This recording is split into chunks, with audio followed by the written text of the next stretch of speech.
Welcome to The Victory Show. Hey, Victors, welcome to this episode of The Victory Show. If this is the first time you're joining us, I'm Travis Cody, best-selling author of 19 books and the creator of Bestseller by Design. I've had the privilege of helping hundreds of business consultants, founders, entrepreneurs write and publish their own best-selling books. And through that journey, I've discovered a fascinating pattern. Most businesses really struggle to break past 7 figures per year in revenue. So on this show, we sit down with some of the world's most successful founders, CEOs, leaders, and business owners to uncover the strategies they use to scale past that mark so you can do the same. So get ready for some deep insights and actionable takeaways that you can implement in your life and business starting now. Today's guest has spent over 15 years living at crossroads of sport, strategy, and startup ambitions. Norman Silva is a veteran NBA coach and scout whose journey began in the Boston area and took him from the sidelines and scouting tables of the NBA to founding his own startup. Armed with a finance degree from Babson College, Norman blends his deep analytical training with a love for the game, serving as an advanced scout for teams like the Boston Celtics, Philadelphia 76ers, and more. Now, he channels that same elite level insight into his own company, Listed, spelled Listid. Listed is the first product that allows home buyers to purchase using equity rather than debt. Using equity cuts the cost of home ownership by up to 50% and keeps buyers completely debt free. So whether you're a coach, a founder, or just someone trying to level up with focus and purpose, this is a conversation you are going to want to hear. Norman, thanks so much for being here. Thanks for having me. All right. So I'm always just curious because you got a degree in finance, but then you ended up as a basketball coach and scout. How did that happen? Oh boy, I wish I knew. So got the finance degree from Babson College. Right as I left, we were walking into the financial crisis. So Oh, 2008, 2009. fantastic timing. Yeah. So thrown right into the fire. So I said to myself, I know quite a bit more about basketball, or at least 20 years worth at that point. Did you Or play something for close to that. Babson? I did. I Yeah. did. I played at Babson. Basketball was my passion. So I said, well, while this finance world kind of figures itself out over the next year or two, why don't I give it a shot in the basketball world? Because if I don't, I'd probably be kicking myself later on. So I did, and I usually don't give up that easily. So unfortunately, 15 years later, I'm still here. Wow. All Hopefully. right. So walk me through just a little bit about your journey. Like, so you started off coaching like NBA Discovery Leagues. Yeah, so I was interning for Tim Grover, who's Michael Jordan's trainer out in Chicago. Did 4 years with Tim. Wow. He's the best of the best. I was gonna say And that gives you some insights at a high level. yeah, similar to my time in the D League with Tim, he kind of runs a small operation. He doesn't let a lot of people in. So there were a lot of hats to wear. There was a lot of learning and a lot of real world experience that I could put on that resume where you don't usually get it if you went and started interning at Goldman Sachs or somewhere, right? Wow. So from there, got a job in the NBA Development League called the D League, which is now called the G League for Gatorade, their sponsorship of the NBA minor league. But That's funny. similarly, there were a lot of small staffs. It was small operations. I was doing everything from driving vans to drawing things up in timeouts and doing actual coaching. So from there, I ended up coaching overseas, 1 year in China, 1 year in Japan, consulting in Spain, and then came back to the States for the 76ers during the trust the process era. If fans know anything about that, where um, with the 76ers, we were trying to get bad in order to get good. And spent a few years there, and then kind of transitioned into scouting. So advanced scouting, personnel scouting, things of that nature. And this kind of led me into the world of interacting a little bit with team ownership and some high level people in different areas. And one thing leads to another. An idea gets thrown across the table, and now we're chasing it down. So That's fantastic. So, and I want to dive into listed in a minute, but let's talk a little bit about. So on the show, obviously, we're talking about business growth, and uh, one of the questions I've asked 8-figure business owners, like what's the, some of the guys that have been on my show that have their own funds, like, okay, as an investor, what's the thing that ruins companies, from keeps them from scaling?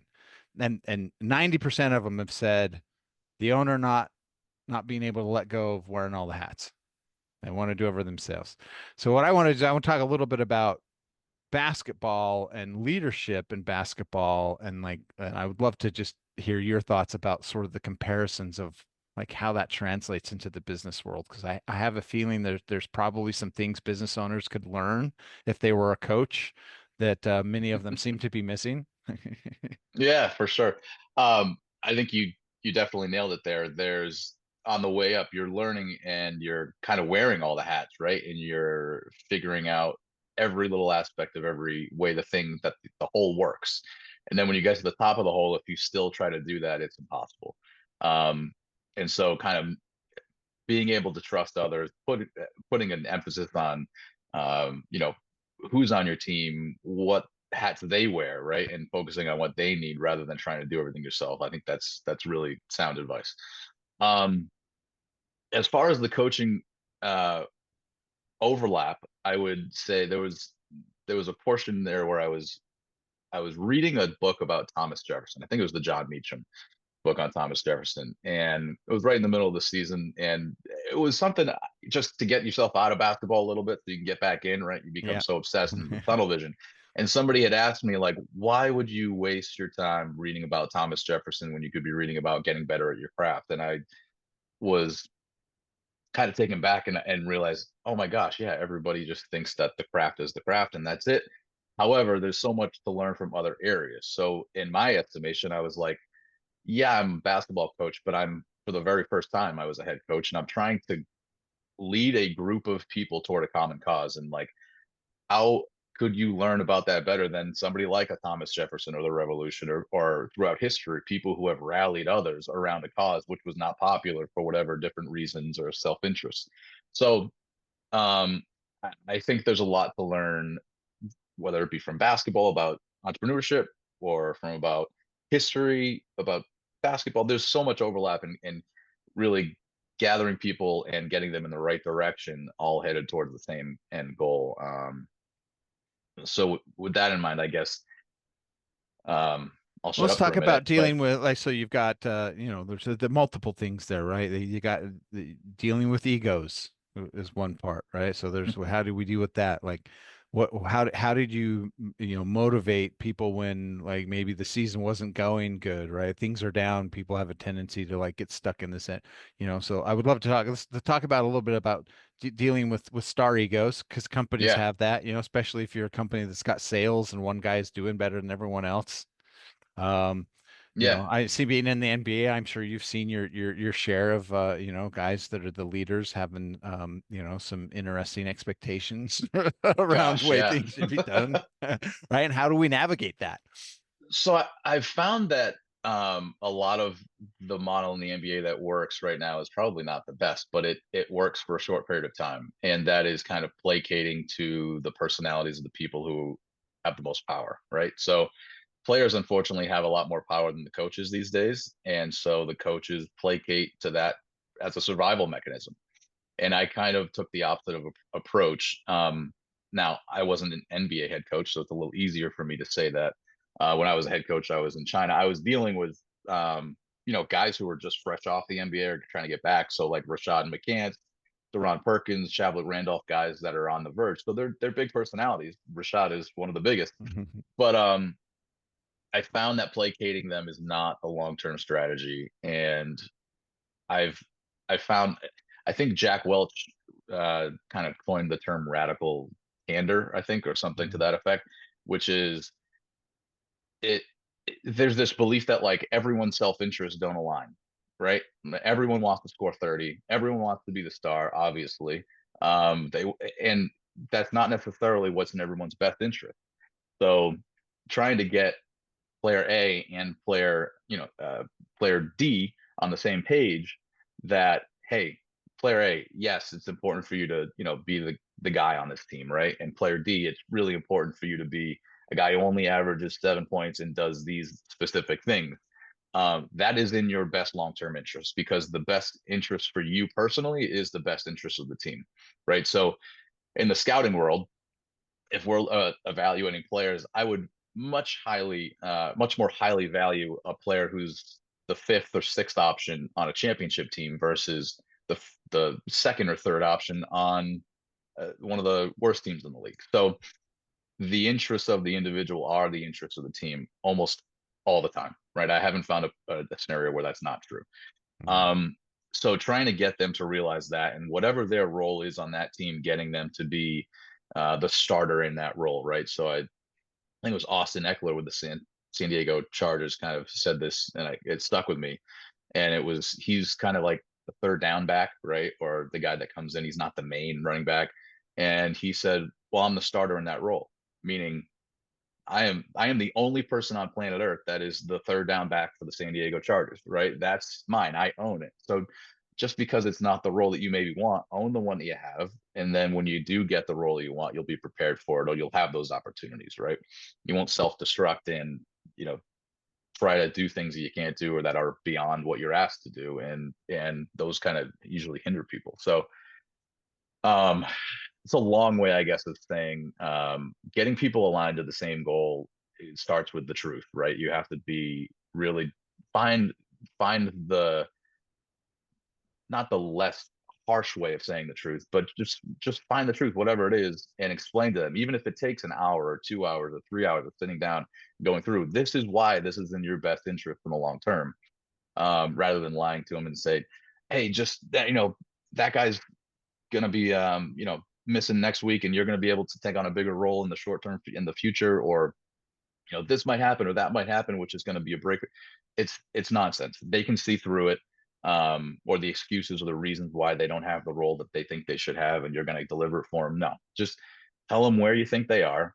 Explain to them your reasoning, right? Just be completely open. I think they respond to that better than just the short-term fixes. Those things seem to blow up in the long term. That's so interesting. So how would you go about as a coach keeping people motivated, especially when things weren't going your way? You got to get creative, right? That's where the entrepreneur comes out, right? So whether you set different benchmarks, or Brett Brown in Philadelphia used to break the season up into 10 groups of 10 games, right? So that we're going to win the first 10 games. That's all we're focused on. 10 games right now, right? What's our record after those 10? We're going to reevaluate roles, statistics, things like that. So kind of gamifying smaller segments of a season. There's all kinds of different ways, and everyone's different, right? Kobe Bryant always talks about finding out what really he ended up becoming passionate about toward the end of his career was finding out which buttons make which people click, right? Or those make those gears turn, right? For some guy, the motivation is their family. For the other guy, the motivation is statistical success or whatever. And maybe you have to help realign what those things are. But once you find them, that's where you press, right? So everybody's different.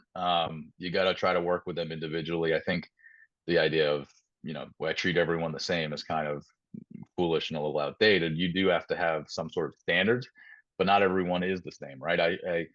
I first coach I ever worked for at the University of New Haven would always say, you have to be better than your problems, right? So if this guy's not showing up to class, but he averages 35 a game and he's all league, we got to get him to go to class, but we're not going to kick him off the team, right? Or we're not going to have him run at 4 a.m. when maybe the guy who's a walk-on and not going to class and moving off, he's going to go run at 4 a.m. So maybe that's not the best example, because you do want to have standards, right? You want to hold everyone accountable. However, you got to pick your spots. And I think the NBA is unbelievably good at that. College and lower levels aren't as good at it. Not good's a relative term, but I think it's not as common at lower levels because the players don't carry as much weight, right? If you're the best player on the NBA team, you're worth hundreds of millions of dollars, right? If you're the best player on your high school team, you might be playing basketball for another 10 minutes before your career is over. So it's not the same. But yeah, standards change for different people. They earn different standards, I guess, in a way. Yeah, that makes sense. So I would love to just have a couple insights on, like, behind the scenes of NBA scouting? What's one or two things that a layperson like me that doesn't know anything about behind the scenes to the professional sports might surprise me? Like what really goes on? Yeah, I would say the things that everybody miss, or the how we evaluate people. I think we're thought of as people. We're evaluating players, right? Now we're evaluating people. We want to know what makes that person, right? Um, we had a guy named Rod Baker in Philadelphia, and he was Google him. He's fantastic. But we used to call him like the Navy SEAL of scouts because we'd drop him onto a college campus, and he'd walk away with information about that person that you couldn't get anywhere else, right? Um, and everything from talking to their not just Rod, but scouts in general, talk to their elementary school teachers, talk to their high school teachers, talk to the people in town that knew them, or whatever it is. You're going to try to find insights to what makes that person tick, what makes them motivated. Are they motivated? Are they self-motivated? Do they get motivated by external factors? How do they perform under pressure? How do they perform when their family life falls apart?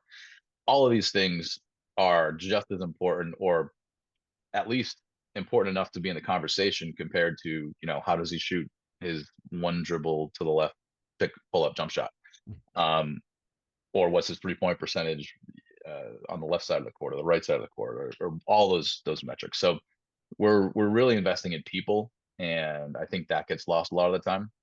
Yeah. That would be the first thing. And then I guess the other is just everything is data, so to a fault and to a credit. So um every time a general manager speaks, every time a coach speaks, every time a player speaks, that's data, right? We start to know what they think. Now, it could be useless, right? Or it could be they slip up and they tell you something really important in an interview that's on a local network TV station. Um, so, like, all of that's data, and we have a lot of resources dedicated to compiling that, valuing it. That might seem That's so bizarre. psychotic, right? But for example, I'm working for a team, and we found out that another team who picked 2 picks after us in the NBA draft was enamored with a player. Every time they spoke in public, gave an interview about this college player, they were off the charts excited about this player. So we had a value score that says, hey, blinking red, this team loves this player. We took that player at 10. And then the second we took him, the phone rang and said, what do you want? What do you want? We'll they basically gave us a first round pick to move 2 spots in the draft to get the player that they wanted, and we got the guy that we basically wanted at 12 anyways. So And the only reason you knew that is because somebody was watching him doing interviews going, they keep talking about this guy. everything is information. When guys are out there, and general managers and coaches are doing press conferences, I understand why they're short with their words, because information is power, knowledge is power. So I would say that's something that I might feel be like I want to make a interesting. movie of like just the guy that's behind the scenes just watch it. It's like a thriller where like Kobe says 2 words and like, oh my God, we know what they're gonna do the next game. And it's usually not what you think. It's I, usually a 150-pound kid who went to MIT and doesn't really know how to hold a basketball, right? So it could be, they throw that's just a throwaway line that nobody thinks of, but it means something. That's funny. yeah, it's not always the characters that you think, that they don't look like what you think they might look like. So when you were working with Michael Jordan's coach, what's one or two sort of really high level things you picked up from working with a guy that worked at kind of that level? If you were to go search Tim Grover right now, you'll find a treasure trove of snippets and clips of him speaking, and he's just a wealth of knowledge and information in terms of self motivation, what separates winners from losers. I would encourage everybody to go read his books, watch his speeches, or his talks. And a couple of things maybe that stood out there were just the balance between, um, things that are sexy and things that you really need, right? So let's say I have an hour to work with a player on the court. The player's gonna get bored if I don't give them something interesting and new to learn, right?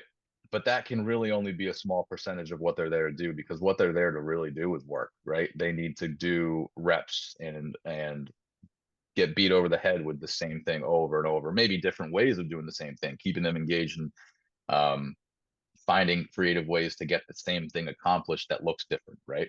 Or that's a different scenario where they have to think a little bit. But I think he he let me know early on, like, hey, Norm, that's all great, and you can beat him over the head with this repetition, but you got to give him a little snippet of something interesting that keeps them coming back, right? Because they're still clients too, right? And this is how he and a lot of trainers get paid. So you got to balance that. And some trainers do the complete opposite, and they're teaching them moves that they have no use for, right? Between the legs, hesitation, spin move, half spin, step through, dream shake, and it's like, well, when are you ever going to use that? But the player is excited and they feel like they've done something. They learned some secret weapon that nobody else has but them. Okay. So not doing that to excess, but giving the player something that they feel like, gives them a little bit of an edge and isn't just monotonous, boring repetition all the time. I think Brad Stevens used to call it dream time when he was at Butler.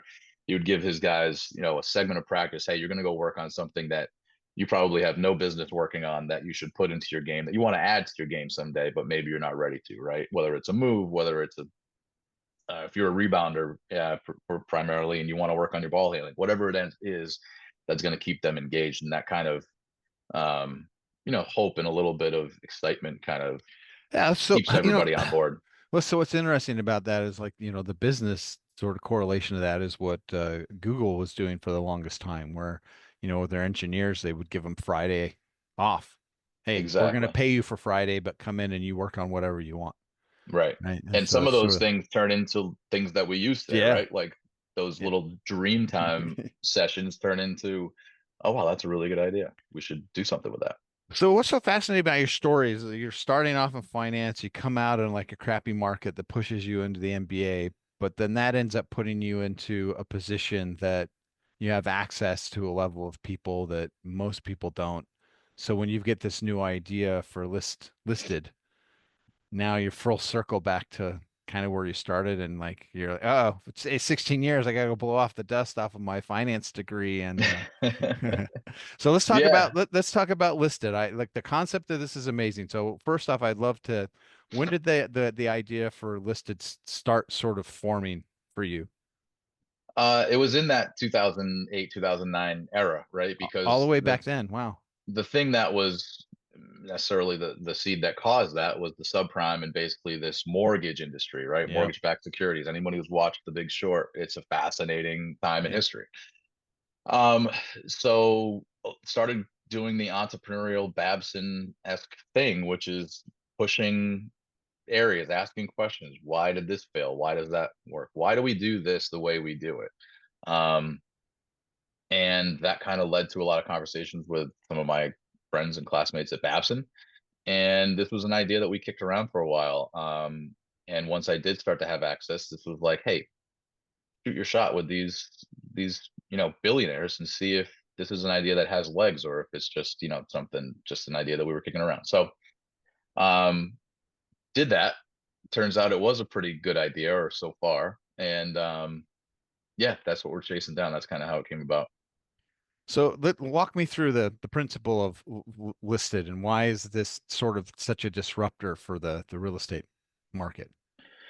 Yeah, so what we're trying to do is get people to stop thinking about purchasing expensive assets through debt and start thinking about equity as an option. So equity financing in place of debt financing. Now, anybody who's watched Shark Tank knows that when you go in there and you're trying to raise money for a venture that costs a lot of money, um, you have two things that you can do. You could take a loan from that shark, which is debt, and you're going to have to pay that shark back with interest, right? That's a pretty expensive way to do it. Or you could give them a share of equity in your company, right? And so what that says is, hey, we're not going to pay you back right away, but in the end, when this thing works out, you're going to get a real nice share of the success. So that's the concept. We're looking at home buyers. The asset price is way too high compared to what they actually have in terms of purchasing power. Yeah. So, what would an entrepreneur do in that scenario? They would finance the home the same way a startup finances, right? Let's sell that difference. Let's sell that equity to somebody who wants to invest in that asset and hopefully see that asset appreciate over time. So so like walk me through the real world of like how does so let's say I'm a home buyer and I want to Mhm. engage in this. Like how does that work? How's that process work? So traditionally, you go to a bank. Sure. Let's say it's $1 million house, just for Yeah. round numbers, Gotta and come up with my 300,000 down payment. right. Let's give you a little. I hope that we all could have 300,000, but I don't think many do. So No. let's just say it's the 100,000. Okay, 10% down. Um, the other 90 or 90%, 900,000, you'd go to a bank. They'd say, we'll give you the 900,000, but you're going to pay us back. And over 30 years, you're probably going to pay us back closer to like $2 million, right? When you compound the interest. What we're saying is don't go to the bank. They're a debt originator. Come to an equity originator like us. We will give you the 900,000. We'll purchase the property in cash. And what you're doing there is you're trading off that long-term appreciation to us in exchange for a monthly payment that's going to be half of whatever a mortgage payment would be. So the what you're doing, and when you're making that monthly payment to us, to the equity holder, that's really a dividend payment, right? You're the company, you're the person who owns and operates the Oh, asset, fascinating. and you're going to pay a dividend to all your outstanding shareholders, which is us. And dividend rates, as anybody in finance kind of knows, are always usually a lot lower than interest rates. So if we can get a dividend that's close to the 10-year yield on the 10-year treasury, something 4%, lower than that maybe, that's going to be significantly lower than a 7% or 8% mortgage interest rate. Wow. So the idea is you're going to get a more affordable now for a little bit more expensive later, but it at least gets you in the property.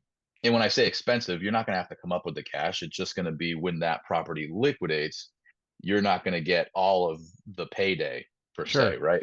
So in So that case, like if I'm like, it's $1 million house, I'm putting the 100 grand in, they're putting it is the equity then split like 90% goes to the equity partner and like the homeowner keeps the 10? you got it. In a lot of ways, it's almost simpler than a mortgage. Mortgages can be Yeah, it's way really simpler. confusing, but we're so indoctrinated by it because this is what we learn when you're becoming an adult. You get a mortgage and this is how it works. But we've never really stopped to question, all right, are there any other options? Right? Because there are a lot of solutions that are coming out that are trying to shave a little bit off the side, right? Hey, we'll help you with your down payment cost or closing costs or lower the interest rate by this fraction or that fraction. They're not making a real difference. We need to really question the core fundamental thing that we're using to drive this process. So have you guys identified sort of what the sweet spot is for you in terms of like the purchase price of the house? Is it like $500,000 homes is like where you guys can sort of realize the best sort of terms, whereas also like the best sort of growth for equity over like a 10-year period? Yeah, so you've got a marketplace, and we're kind of building this marketplace, and you have two sides. You have the private equity, whether that be a smaller investor or whether it's Blackstone and Bain, Right. on one side. They're the ones with the cash, the one that want to own that real estate equity, right? And then you have the buyer.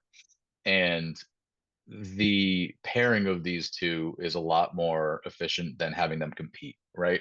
When you go to buy a home right now, you might be competing with private equity for that home because they're Yeah. going out and buying up this asset class, right? We Yep. all hear those horror Saw that stories, my and neighbor did that. They put their house up for sale and somebody yep. bid on it, and it was back in the Zillow fiasco when Zillow was coming over and paying way too much for everything.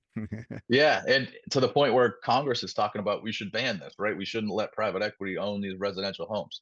Well, here's the problem. Private equity is the only one with the amount of money it takes to buy all these things, right? So either the prices need to get cut in half to meet the purchasing power of the people who actually want to live in them, which we all know is going to basically cut the net worth in half of everybody over the age of 40, right? And nobody wants that. So what they're trying to say is Congress says, well, we just won't let private equity buy these things. Well, you might end up causing that collapse in price and the net worth of all these people, which some people might be for.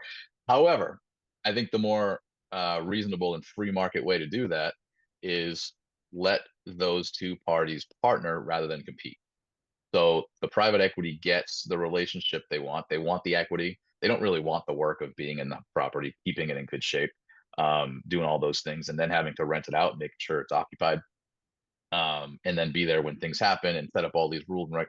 So we're outsourcing that to the person who actually wants to be in the property, right? Let them own a sliver and let private equity own what they own, and put these people on the same team rather than as opponents. So with that in mind, to answer your question, the sweet spot per se early on in this process is going to be whatever private equity wants, right? They're the 90% part of the equation. That's a good So answer. so basically what they're going to want to see is, areas that have historic asset appreciation, right? If they're in this thing for 5 years or more, they want to see location, location, location that's going to do well. They also want to see buyers of record, people who are quality buyers, maybe professional buyers rather than your first time home buyers, right? So we're trying to start this on solid footing.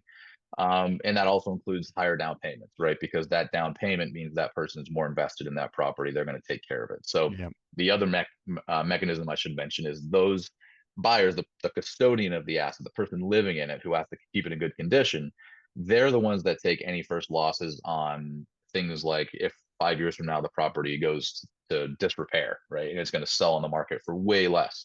They need to be on the hook first because they're the ones that let the property descend into chaos. So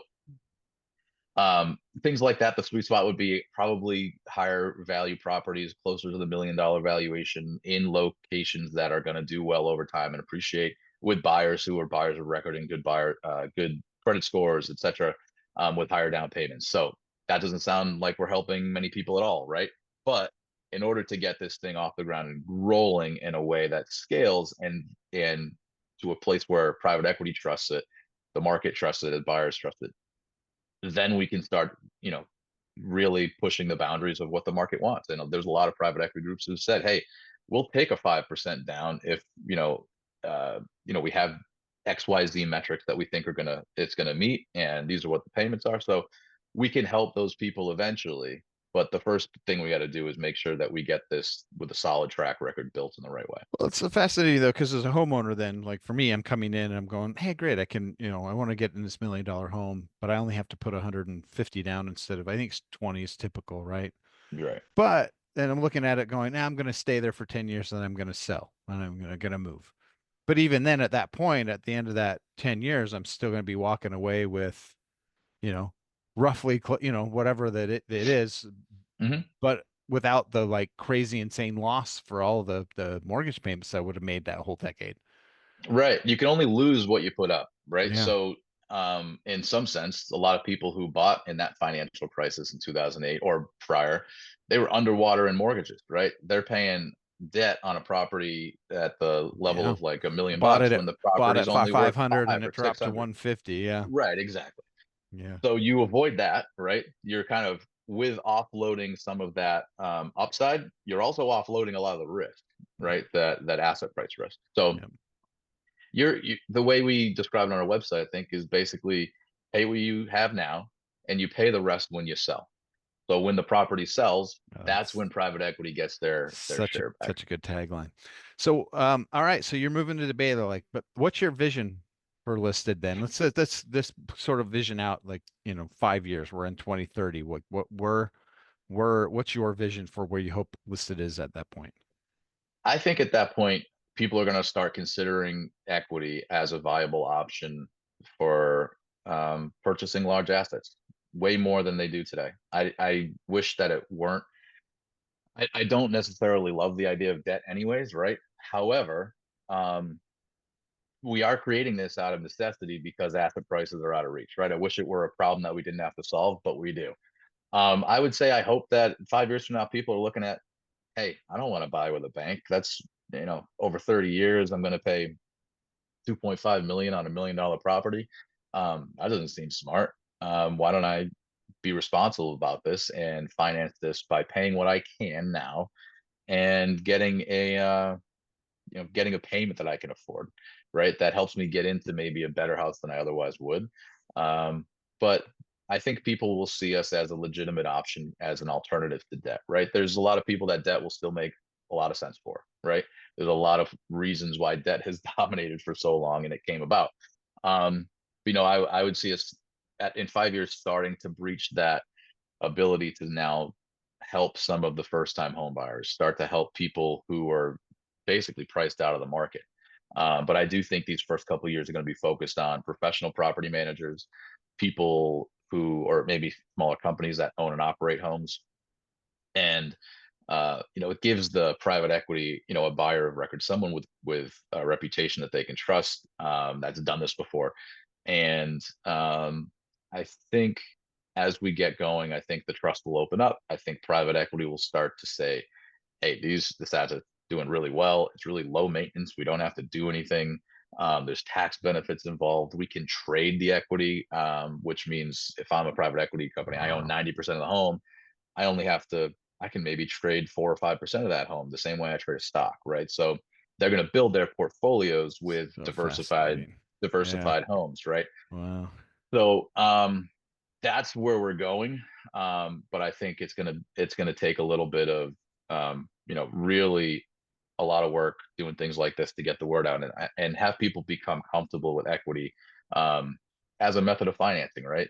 Entrepreneurs are because they're familiar with it, but not everyday people. And so there's a lot of learning curve there that we're going to need to Yeah. attack.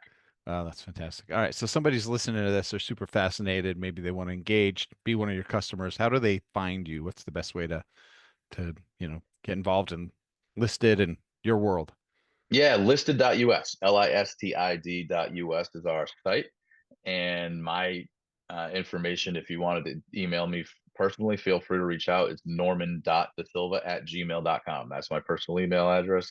Um, Happy to share that with you guys. Feel free to reach out. Other than that, yeah, just start really talking about equity, whether it be in conversations with your friends at dinner parties, with people who maybe do have the means to try to affect change in this way. And yeah, I think if there's a way you can connect us and help us out with a network introduction opportunity, something like that, we're more than willing, and we're all ears. So we're trying to get this in front of as many people as possible that you know identify this problem the same way we do and really want to kind of fix it.